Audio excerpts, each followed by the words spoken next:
شروع اللہ کے نام سے جو بڑا مہربان نہایت رحم والا ہے۔ کوہ طور کی قسم اور کتاب کی جو لکھی ہوئی ہے، کشادہ اوراق میں، اور آباد گھر کی، اور اونچی چھت کی، اور ابلتے ہوئے دریا کی، کہ تمہارے پروردگار کا عذاب واقع ہو کر رہے گا اور اس کو کوئی روک نہیں سکے گا۔ جس دن آسمان لرزنے لگے کپ کپا کر اور پہاڑ اڑنے لگے اون ہو کر، اس دن جھٹلانے والوں کے لیے خرابی ہے جو خوض باطل میں پڑے کھیل رہے ہیں۔ جس دن ان کو آتش جہنم کی طرف دھکیل دھکیل کر لے جائیں گے، یہی وہ جہنم ہے جس کو تم جھوٹ سمجھتے تھے۔ تو کیا یہ جادو ہے یا تم کو نظر ہی نہیں آتا؟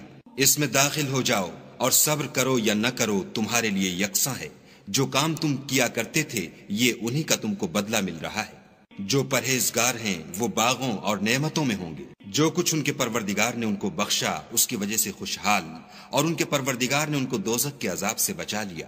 اپنے اعمال کے صلے میں مزے سے کھاؤ اور پیو۔ تختوں پر جو برابر برابر بچھے ہوئے ہیں، تکیا لگائے ہوئے، اور بڑی بڑی آنکھوں والی حوروں کو ہم ان کا رفیق بنا دیں گے۔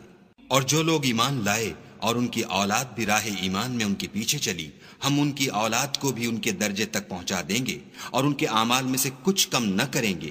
ہر شخص اپنے اعمال میں پھنسا ہوا ہے، اور جس طرح کے میوے اور گوشت ان کا جی چاہے گا ہم ان کو عطا کریں گے۔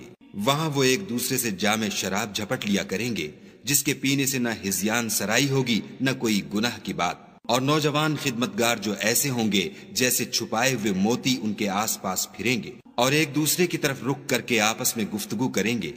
کہیں گے کہ اس سے پہلے ہم اپنے گھر میں خدا سے ڈرتے رہتے تھے، تو خدا نے ہم پر احسان فرمایا اور ہمیں لو کے عذاب سے بچا لیا۔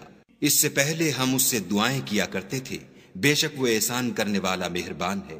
تو اے پیغمبر صلی اللہ علیہ وآلہ وسلم، تم نصیحت کرتے رہو، تم اپنے پروردگار کے فضل سے نہ تو کاہن ہو اور نہ دیوانے۔ کیا کافر کہتے ہیں کہ یہ شاعر ہے اور ہم اس کے حق میں زمانے کے حوادث کا انتظار کر رہے ہیں؟ کہہ دو کہ انتظار کیے جاؤ، میں بھی تمہارے ساتھ انتظار کرتا ہوں۔ کیا ان کی عقلیں ان کو یہی سکھاتی ہیں؟ بلکہ یہ لوگ ہیں ہی شریر۔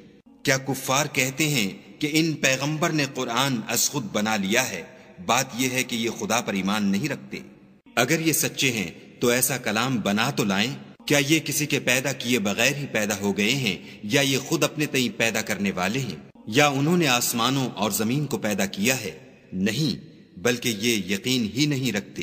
کیا ان کے پاس تمہارے پروردگار کے خزانے ہیں، یا یہ کہیں کے داروغہ ہیں، یا ان کے پاس کوئی سیڑھی ہے جس پر چڑھ کر آسمان سے باتیں سناتے ہیں؟ تو جو سناتا ہے وہ صریح سند دکھائے۔ کیا خدا کی تو بیٹیاں اور تمہارے بیٹے؟ اے پیغمبر صلی اللہ علیہ وآلہ وسلم، کیا تم ان سے صلح مانگتے ہو کہ ان پر تاوان کا بوجھ پڑ رہا ہے، یا ان کے پاس غیب کا علم ہے کہ وہ اسے لکھ لیتے ہیں؟ کیا یہ کوئی داؤں کرنا چاہتے ہیں تو کافر تو خود داؤں میں آنے والے ہیں۔ کیا خدا کے سوا ان کا کوئی اور معبود ہے؟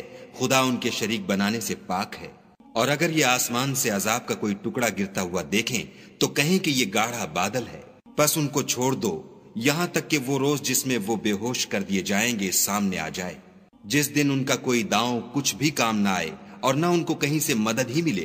اور ظالموں کے لیے اس کے سوا اور عذاب بھی ہے، لیکن ان میں کے اکثر نہیں جانتے۔ اور تم اپنے پروردگار کے حکم کے انتظار میں صبر کیے رہو، تم تو ہماری آنکھوں کے سامنے ہو، اور جب اٹھا کرو تو اپنے پروردگار کی تعریف کے ساتھ تسبیح کیا کرو، اور رات کے بعض اوقات میں بھی، اور ستاروں کے غروب ہونے کے بعد بھی اس کی تنزیہ کیا کرو۔